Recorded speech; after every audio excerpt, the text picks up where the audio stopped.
प्रदेश विधानसभा का बजट सत्र कल से शुरू हुआ।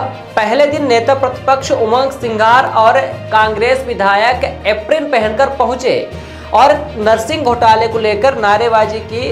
कांग्रेस ने तय किया कि नरसिंह घोटाले पर स्थगन प्रस्ताव लाएगी। नरसिंह घोटाले को लेकर नेता प्रतिपक्ष लगातार सदन में चर्चा के लिए मांग कर रहे थे। नेता प्रतिपक्ष उमंग सिंघार ने नरसिंह फर्जीवाड़े मामले में चर्चा कराए जाने को लेकर नेता प्रतिपक्ष ने अध्यक्ष का धन्यवाद किया है। साथ ही लगे आरोपों पर नरसिंह घोटाले पर कांग्रेस के हंगामे पर डिप्टी सीएम और चिकित्सा मंत्री राजेश शुक्ला ने बयान दिया। उन्होंने कहा कि कांग्रेस इस पर राजनीति कर रही है, जबकि नरसिंह घोटाले की जांच चल रही है। सीबीआई खुद इस मामले में जांच कर रही है। कांग्रेस ऐसे मुद्दों को हवा दे रही है जिसकी पहले से ही सरकार जांच कराने का आदेश दे चुकी है।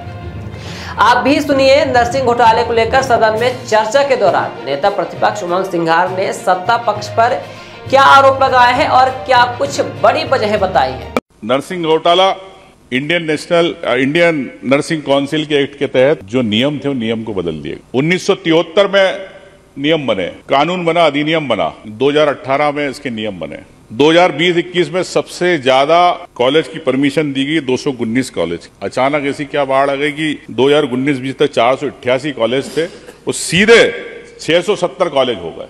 नियमों में जिस प्रकार से हेरफेर की जा रही थी, उसके कारण कॉलेज की संख्या बढ़ती गई। अब रही बात जो काउंसिल का एक्ट था, धारा 4 में इस पर प्रावधान थे कि इसका गठन होना चाहिए नियम अनुसार।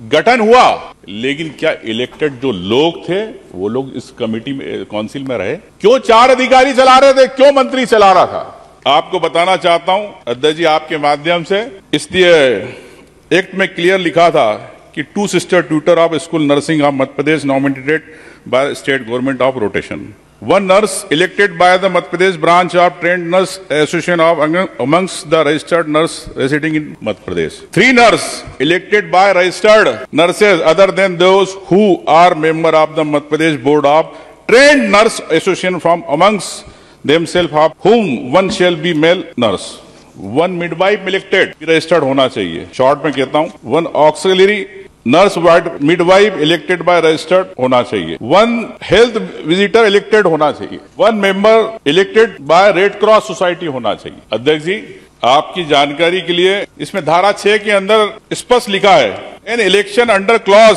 HIJK sub section 1 of section 4 shall be conducted by the council and election under clause G 1 and 1 and M subsection section shall be conducted by the bodies referred there in the prescribed manner। तो आपने election ही नहीं कराया, तो क्यों नहीं कराया election? आपको अधिकार नहीं है काउंसिल चलाने का।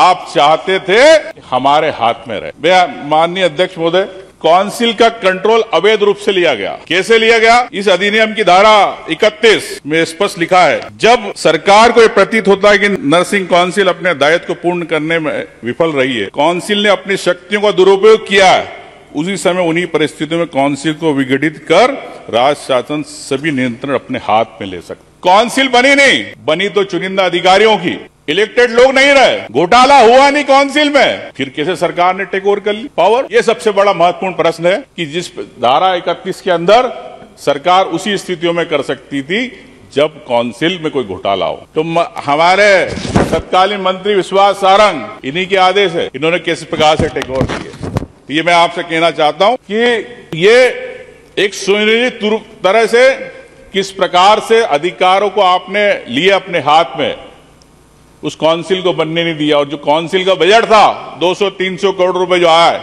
उस बजट का क्या हेरफेर किया, वो एक अलग विषय है। सर्व सुविधा युक्त नेशनल हॉस्पिटल समान तिराहा रीवा में अब कैंसर का सफल उपचार और ऑपरेशन की सुविधा उपलब्ध है। हमारे यहाँ मिल रहा है आयुष्मान भारत निरामय योजना का लाभ। आयुष्मान जन आरोग्य योजना के तहत सभी प्रकार के मेडिक्लेम की सुविधा उपलब्ध है। हमारे यहाँ लेजर कैंसर, अस्थि रोग, एंडोस्कोपी, लेप्रोस्कोपी एवं प्रसूति रोग का अनुभवी चिकित्सकों के द्वारा उपचार किया जाता है। कैंसर के इलाज एवं ऑपरेशन अब रीवा के नेशनल अस्पताल में उपलब्ध है। नेशनल हॉस्पिटल के संचालक डॉक्टर अखिलेश पटेल के द्वारा उपलब्ध करवाई जा रही हैं सभी सुविधाएं। आयुष्मान से संबंधित किसी भी प्रकार की जानकारी के लिए संपर्क करें मोबाइल नंबर 9691288560 पर या फिर संपर्क करें 7566831551 पर। हमारा पता है नेशनल हॉस्पिटल समान तिराहा रीवा। संपर्क करें 07662359974 पर या फिर संपर्क करें 8602885990 पर।